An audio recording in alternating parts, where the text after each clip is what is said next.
छत्रपती संभाजीनगरच्या वाळूज औद्योगिक परिसरातील बजाज कंपनी समोर प्रशिक्षणार्थी विद्यार्थ्यांनी काम बंद आंदोलन पुकारलंय। 3 वर्षांचं प्रशिक्षण पूर्ण होऊनही डिग्री न मिळाल्याचा आरोप केलाय। हजारो विद्यार्थी रस्त्यावर उतरले। योग्य मोबदला आणि इतर प्रलंबित मागण्यांसाठी त्यांचं हे आंदोलन सुरू आहे। त्यामुळे परिसरातील वाहतुकीवर परिणाम होण्याची शक्यता वर्तवली जाते।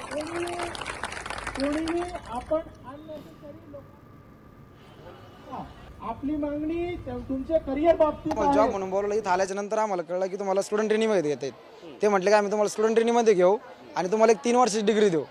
बरोबर, एक BSc मेकॅट्रॉनिक्स म्हणून डिग्री आहे। जैन युनिव्हर्सिटीमध्ये आमचं ॲडमिशन घेतलं की तुम्हाला 3 वर्षामध्ये एक डिग्री भेटेल आणि आमच्याकडून असं लिहून सुद्धा घेतलं की तुम्ही बाहेर कुठेच ॲडमिशन करू शकत नाही। थोडक्यात आम्हाला डिग्रीच भेटत नाही। दुसरी गोष्ट, आमच्याकडून लिहून घेतल्यामुळे आम्हाला दुसरीकडे ॲडमिशन करता नाही आलं कुठंच। म्हणजे बजाजचे जे परमनंट लोक आहेत त्यांना 75,000 रुपये पेमेंट आणि आम्हाला 16-17 मध्ये म्हणजे राबवून घेतात। जे लोक परमनंट आहेत ते 2 माणूस मिळून काम करतात, ते आम्हाला एकेकांना काम करायला लावतात आणि पूर्ण अन्याय करतात आमच्यावर। आणि जे डिग्री देणार होते आता 3-3 वर्ष झाले काही मुलींना, त्यांना सांगण्यात आलंय तुम्ही लिव्ह टाकले होते म्हणून तुम्हाला काढण्यात आलंय आणि डिग्रीच्या नावावर फक्त अशी फसवणूक चालू इथे। टीम लिस्ट फाउंडेशन पूर्ण फ्रॉड आहे। आम्हाला 3 वर्षाचं डिग्री देईन असं सांगून पूर्ण आमच्याकडनं फक्त कामगारांसारखे काम। काय म्हणणं आहे? आमचं म्हणणं एवढंच आहे की आमचं परमनंट आम्हाला ठेवा, स्टुडंट ट्रेनिंग नावाचं आमच्यापासून टॅग काढून टाका।